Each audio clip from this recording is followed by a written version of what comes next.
Assalamualaikum warahmatullahi wabarakatuh. Nama saya Ahmad Syajihan Maulana.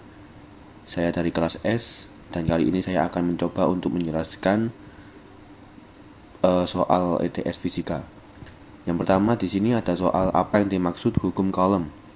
Jadi hukum Coulomb adalah hukum fisika yang menjelaskan gaya listrik antara dua muatan, dikatakan gaya tarik-menarik atau tolak-menolak antara dua muatan listrik sebanding dengan besar muatannya dan berbanding terbalik dengan kuadrat jarak antar keduanya. Kita masuk ke soal 2. Di sini diketahui ada 3 muatan titik. Titik pertama adalah Q1 bernilai positif 2 mikrocoulomb terletak di titik 0 pada koordinat. Yang kedua adalah Q2 mempunyai nilai positif mikrocoulomb terletak 4 ditambah berikut adalah NIM saya ya. Dua angka terakhir di NIM saya yaitu 79. Jadi total nilainya adalah 83 cm dari titik Q1 dan membentuk sudut 60 derajat terhadap sumbu X positif. Yang ketiga, Q3 bernilai 3 mikrocoulomb terletak di 84 cm dari Q1 membentuk sudut 150 derajat terhadap sumbu X positif.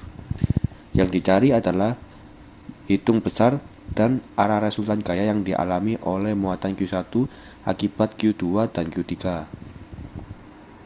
Di sini untuk menghitungnya kita perlu mengetahui nilai-nilai ya, nilai gayanya. Kita menggunakan rumus hukum Coulomb di sini. Yang pertama kita hitung terlebih dahulu antara titik Q1 dengan Q2. Kita tuliskan F12 sama dengan nilai K ini adalah 9 dikali 10 pangkat 9. Jadi 9 kali 10 pangkat 9 sama dengan dalam kurung 2 kali 10 pangkat min 6.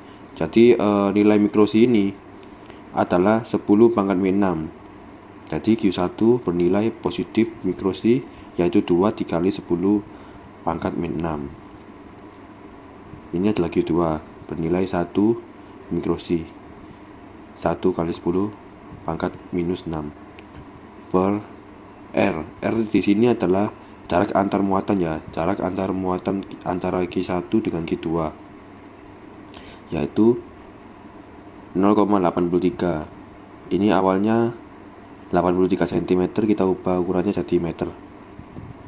Nilainya adalah ini hasilnya.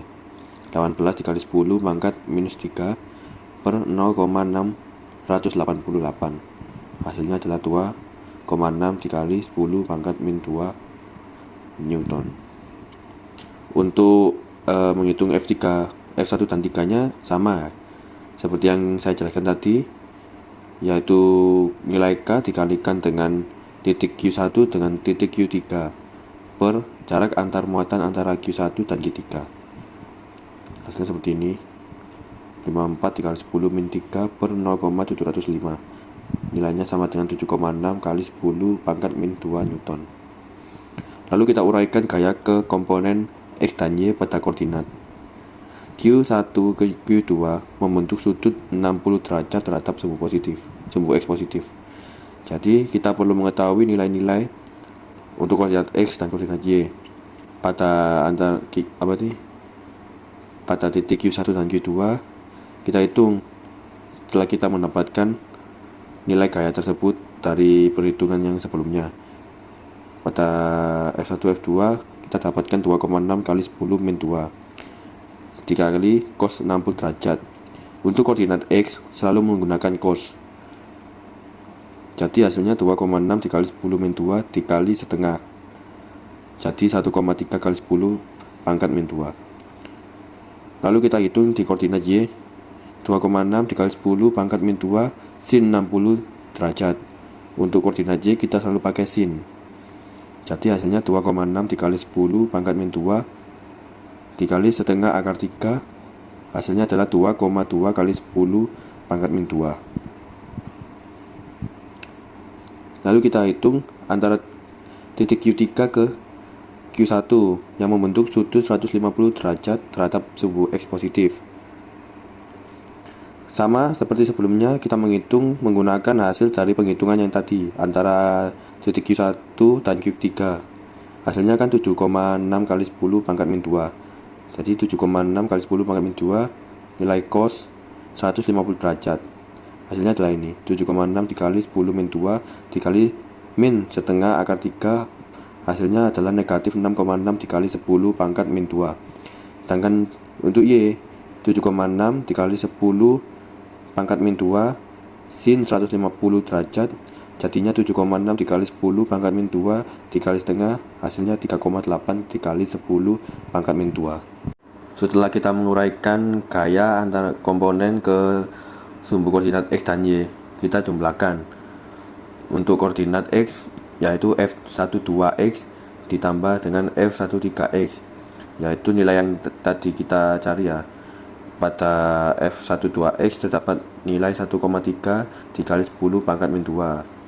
Sedangkan pada nilai F13X dipunyai nilai negatif 6,6 dikali 10 pangkat min 2. Hasilnya adalah min 5,3 dikali 10 pangkat min 2. Untuk koordinat Y sama, didapatkan hasil sebelumnya pada F12Y yaitu 2,2 dikali 10 pangkat min 2.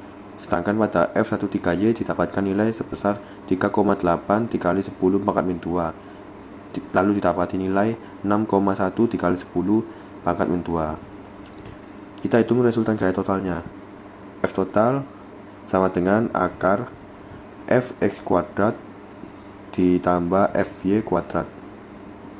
Kita hitung nilai total Fx dan Fy tadi ya, ini yaitu minus 5,3x minus 5 min 3 dikali 10 min 2 dalam kurung kuadrat ditambah 6,1 dikali 10 pangkat min 2 dalam kurung kuadrat.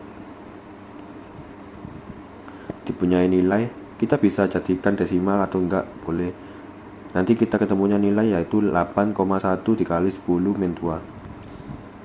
Lalu kita cari sudut terhadap sumbu X positifnya menggunakan rumus tan inverse ya, tan inverse theta. Kita masukkan nilai-nilai tadi,